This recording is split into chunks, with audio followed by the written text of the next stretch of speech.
Hello everyone. Today we're diving into 4 unsolved cases of girls found murdered around the Highway of Tears. This is definitely a highly requested video, and I have covered other cases in the past surrounding Highway 16. It's a highway that stretches across multiple provinces in Canada, and primarily we usually look at the stretch that covers BC, British Columbia, and Canada, because there are just so many cases of girls, especially Indigenous women, who are found murdered or go missing around this highway. Today we're going to be talking about 2 larger cases and 2 smaller cases surrounding this mysterious road.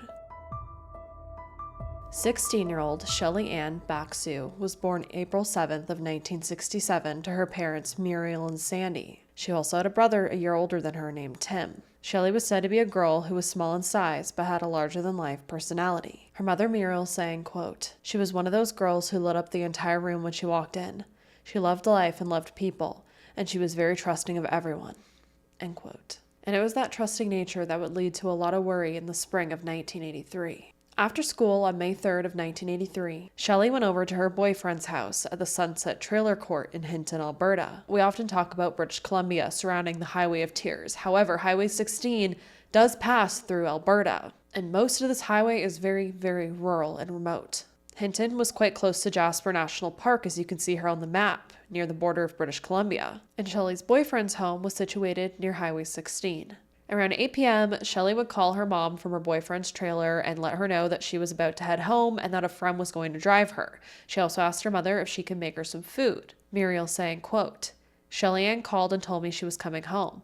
She said a friend was going to pick her up at her boyfriend's house and give her a ride home. She said she would be about 15 minutes and asked if I could make her this noodle dish that she loved," end quote. However, Shelley would never make it home. By 9 p.m., Shelley's boyfriend was calling the home asking to speak to her. And at first, Muriel thought that he was playing a trick on her. He was playing a joke. But she quickly realized that he wasn't. Shelley's boyfriend didn't have a way to drive her home that evening, but he let Muriel know that Shelley's friend actually also bailed on her and couldn't drive her home. So Shelley had decided that she was going to start walking down the highway towards her home being located just off of Highway 40, as you can see here. So hearing all of this, her parents would immediately call police to report her missing. Then her parents, along with her brother, began driving around the area trying to see if they could find her. It was said to be a very awful, extremely windy night as her parents drove up and down Highway 16 screaming her name. According to the Hinton RCMP, Shelley was last seen by witnesses walking on the north side of Highway 16 towards her home. She was said to be carrying her school books, but wasn't showing any interest in hitchhiking. She wasn't walking with her thumb out. She wasn't trying to flag down cars. However, here's where the issue lies, because it would be about a 6.5-kilometer walk for Shelley to walk home that night from her boyfriend's to her home, which would take most likely over an hour for her to do. And at that late at night, it didn't seem like a choice she would have made. If her friend had bailed on her, why didn't Shelley just call her parents to come pick her up? Because they would have done that for her. Now, it would later come out that a green Jeep was also spotted not far behind Shelley as she was walking, as well as a van was spotted ahead of where Shelley was last seen.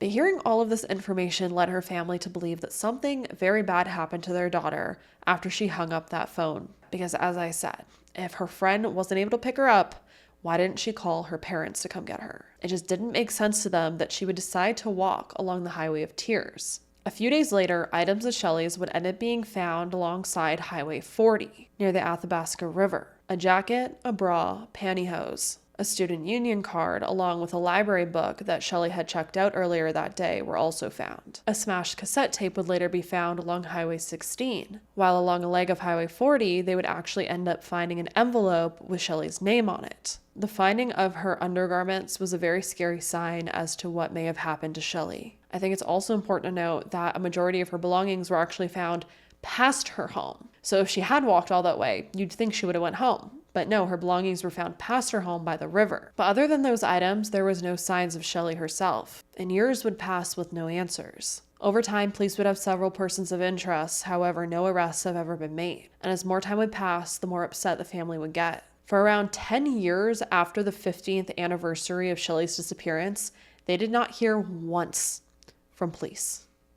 10 years of not hearing from police. That's ridiculous in my opinion. Her mother Muriel saying, quote, "I'm upset and I'm frustrated. I'm not getting any answers. I know I fear I'm never going to find what happened to my daughter. I know it's been 30 years, over 30 years. That doesn't mean she wasn't important." End quote. And that's the reason that we continue to talk about these cases, because these people are still important. They're as important as the day they disappeared. In 2010, Shelley's case would be looked into again, and that is when it would be placed on the list of disappearances and murders from the Highway of Tears. She's actually the only Albertan ever listed. When the 30th anniversary arrived in 2013, the RCMP would once again plead the public to come forward with any answers or information that they may have. Hint an RCMP saying, quote, "Although time has passed, we remain committed to finding Shelley-Anne. As in those early days of her disappearance, we continue to encourage anyone with information to come forward. Our hope is that someone will help us solve the mystery surrounding her disappearance." End quote. Tonight marks 30 years since a 16-year-old Hinton girl disappeared. Police still don't know what happened to Shelley-Anne Bacsu. Neither do her parents. Our Marion Warnica met with the family today. Marion, was it difficult for them to talk of their daughter's disappearance? It is, Scott, but even though they've accepted the fact that their youngest daughter will likely not be found alive, they still want to know what happened to her. She had dancing eyes, and I just love this picture of her. These photos are the last link Muriel Bacsu has with her daughter. She was Daddy's little girl. We just called her baby girl. Shelley-Anne was 16 years old in 1983 when she went to visit a friend at a Hinton trailer park. She never came home. Crime Stoppers believes that someone knows what happened to Shelley-Anne Bacsu. RCMP found some of her belongings soon after, but Shelley-Anne's disappearance was never solved. That tree's in bud, you know that? In the decades since they last saw their daughter, the Bacsus moved to this quiet acreage in Camrose to escape the noise of the tragedy. But the wondering still haunts them. It's like being suspended in midair and never being able to touch the ground. That's how it is. Because we don't know. We never seen her graduate. We never got to see her choose a career. We never got to see her married. We never got to see her have children. You know, and you always think, well, what would it have been like? That's why Muriel and Sandy hang on to the memories they do have so tightly. She wanted to be a teacher. Yeah. She loved children. She just wanted to be a teacher. But she was not just by us, but I think everybody that ever met her. Shelley's case currently fills 147 banker boxes and is considered to be part of Alberta's RCMP's Historical Homicide Unit, which re-examines unsolved homicide cases. Throughout the years, police have said that they've followed up on new tips, re-interviewed witnesses, as well as had DNA samples tested. Because apparently DNA was found at the scene belonging to an unknown individual, who police consider a person of interest. Yet despite all of this, they are still no closer to finding Shelley, it seems. Now, as you could probably summarize from all of this, Shelley's body has never been found. However, police do believe that she is a homicide victim and that she was met by foul play, especially when we consider looking at her underwear being found the way it was. And most likely something very bad happened to her. And as we continue to talk about these cases, you'll somewhat see a pattern.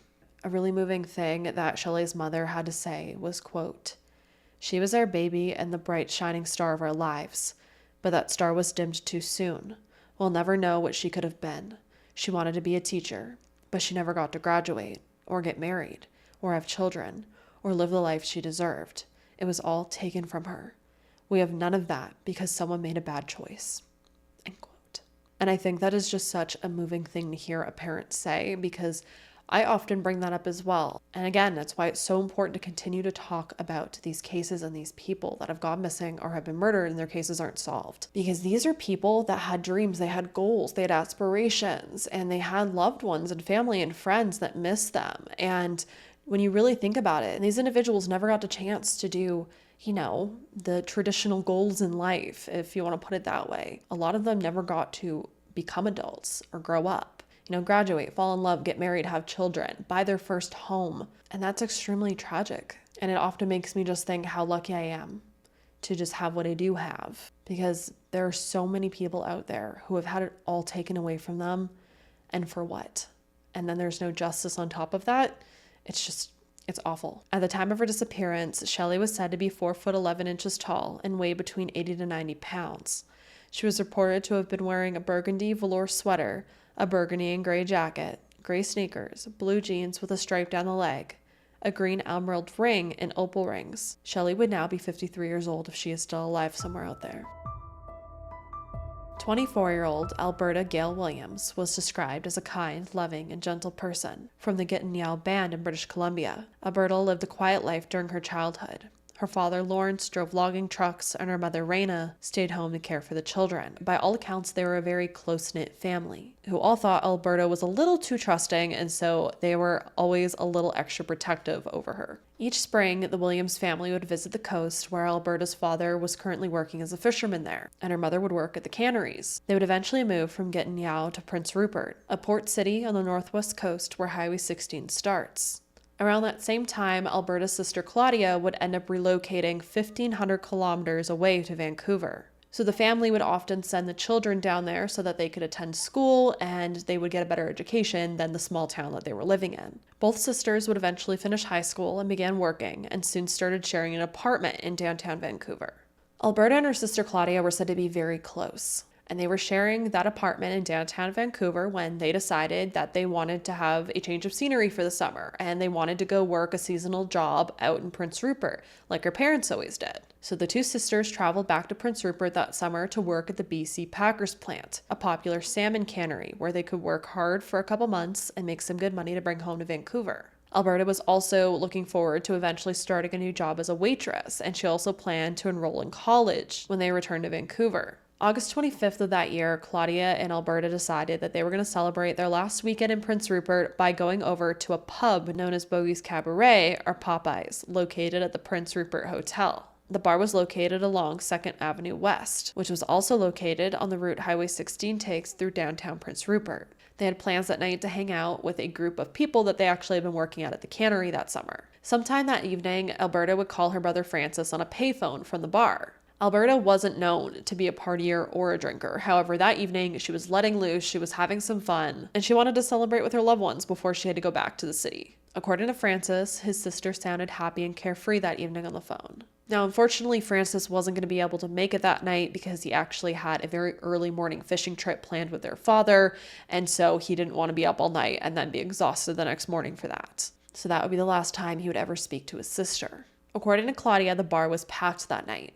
But she said that Alberta was having a great time. She was hanging out with everyone, she was chatting, she was dancing. At closing time, more than 100 patrons would spill onto the street, and Claudia would find Alberta outside laughing with friends. Alberta would say to Claudia, quote, Claudia, come with me. We're going to a house party." End quote. Now, after Alberta said this to her, Claudia claims that she turned around to speak to an ex-boyfriend who was behind her, basically to tell him that she wasn't interested in anything he had to say. And when they were done that conversation and she turned back around, Alberta was nowhere to be found, and neither was the group that they had been there with. Little did Claudia know this would be the last time that she would ever see her sister again. Claudia would wait for around 30 minutes for her sister to reappear. She then went through the hotel lobby and bathroom and looked down the adjoining streets, but she saw no sign of her sister. She eventually headed home, comfortable with the fact that, if Alberta did go off, at least she was off with friends and family. And as far as she thought, her sister would be safe with them. The next morning, their mother, Raina, would wake up to find Alberta's bed still made. She'd phoned Claudia to ask if Alberta was with her, but she wasn't. But Claudia reassured their mother that, Alberta was probably just over at a friend's house and had crashed there after partying all night. However, that afternoon, Alberta still didn't reappear. By nightfall, Raina was calling her husband and son, letting them know that they couldn't find Alberta. However, the two men reassured her that, she'd eventually turn up. Everyone trusted Alberta so much, and, the people they were around, that they thought she was just off somewhere and she'd come back. A couple days later, when Francis and Lawrence showed back up from their fishing trip, Alberta still wasn't back. So that is when her parents would finally go to a police station to report her missing. And the red flags were bright with this one. Alberta wasn't a partier. She wasn't someone who would run away. And she also had a ticket to return to Vancouver, which she never used. So while police were busy interviewing patrons from the bar that evening, where Alberta was last seen, the family and friends began doing extensive searches around Prince Rupert. Now, relatives would eventually come forward with a story that is extremely concerning. Reading, quote, "Some of Alberta's relatives also remembered seeing Alberta the weekend of her disappearance. Alberta's cousin Amanda remembered seeing Alberta in a black pickup truck after the night of her disappearance with her uncle and the boyfriend of Alberta's youngest sister, Kathy. The trio was seen in Terrence, a town approximately an hour and a half from Prince Rupert. They had stopped at Amanda's house to use the bathroom and borrow $20 for gas money for the trip back to Prince Rupert. Amanda remembers that Alberta seemed heavily intoxicated when they stopped at the house because she had to help her get out of the truck to use the bathroom. Alberta was seen getting in the truck, and then the truck drove away, and Alberta was never seen or heard from again. Despite these sightings, this information was never given officially to the police. End quote. So if that story is true, that means that Alberta was last seen with her uncle and a boyfriend of one of her sisters. But what happened to her after that then? Why weren't these people interviewed? And what was their alibi and their story of what happened to Alberta? This is extremely concerning because you want to believe that this story is true because it was one of her cousins that seen her there. And her cousin would know her and know it was her.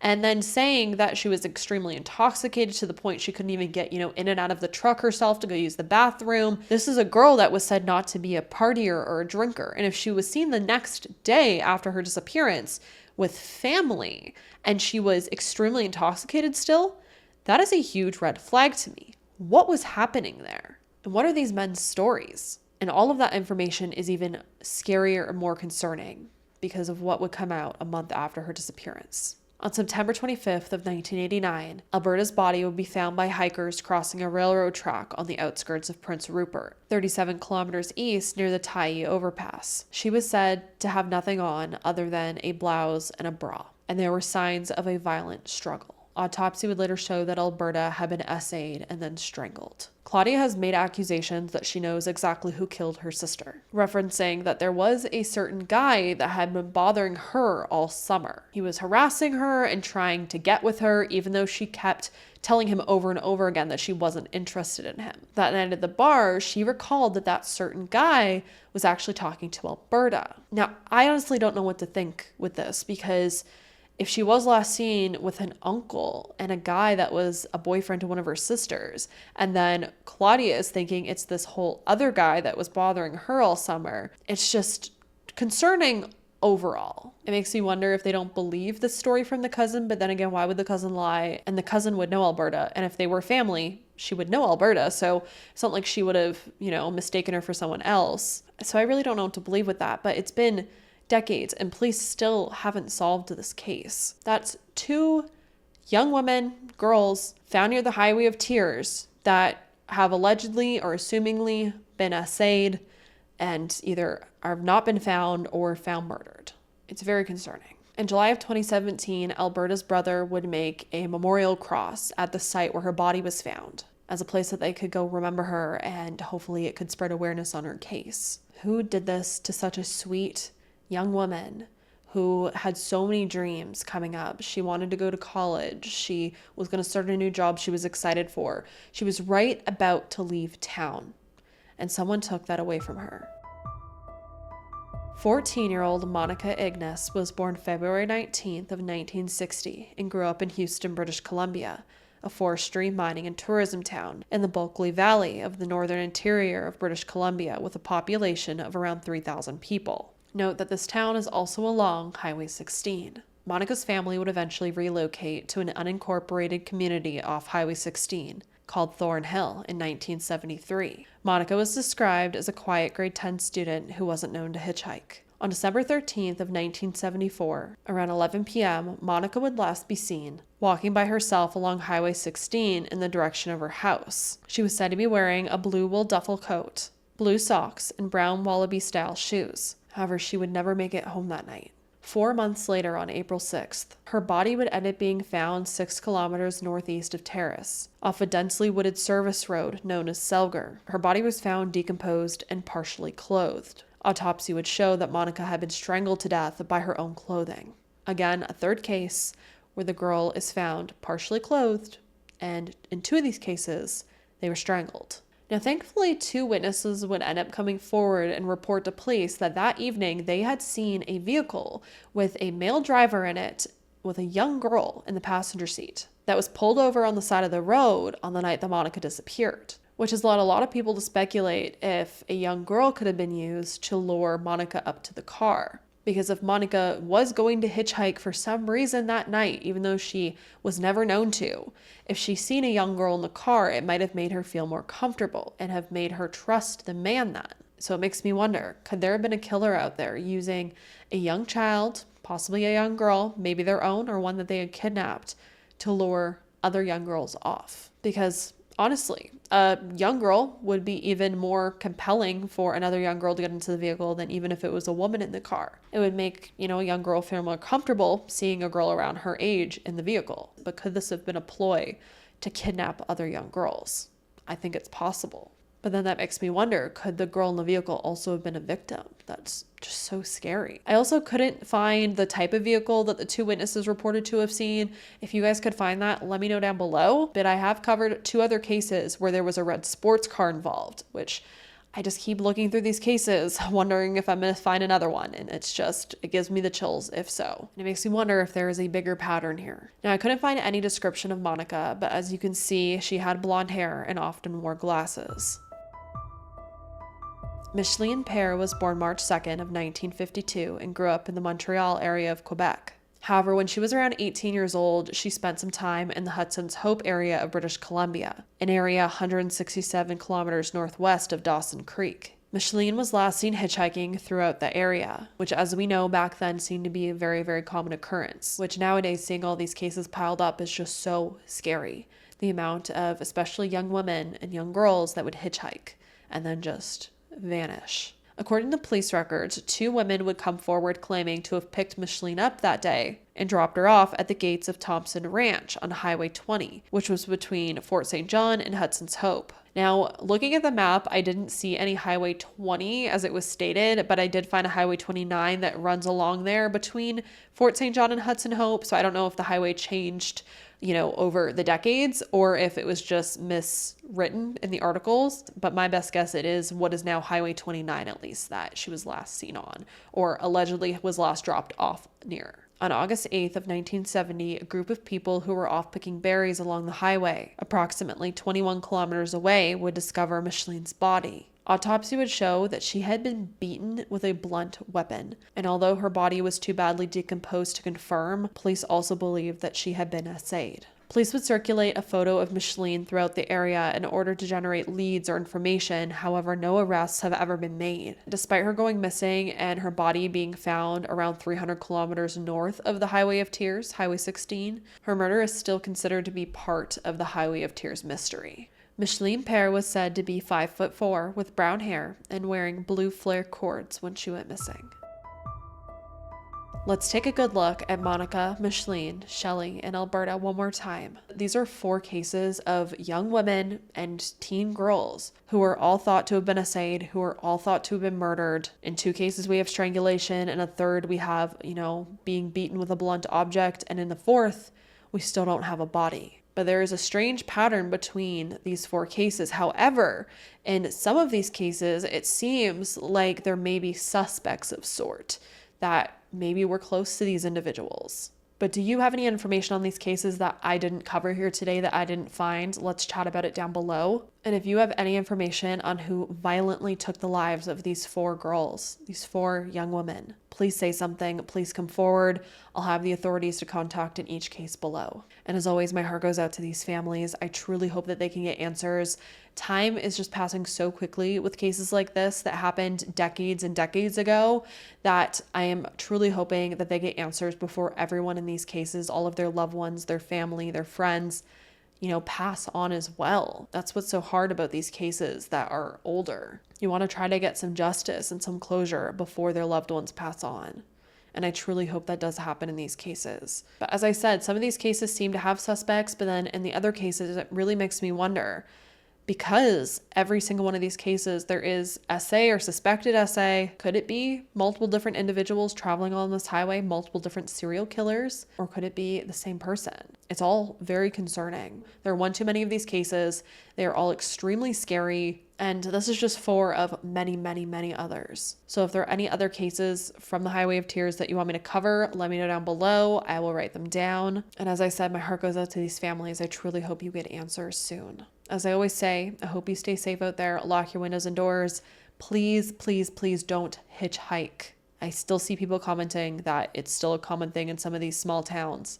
Please don't do it. It's not worth the risk, especially with modern day technology with Uber and, things like that. Call someone to pick you up, please, that you know and you trust. Please stay safe out there, and I will see you in the next video.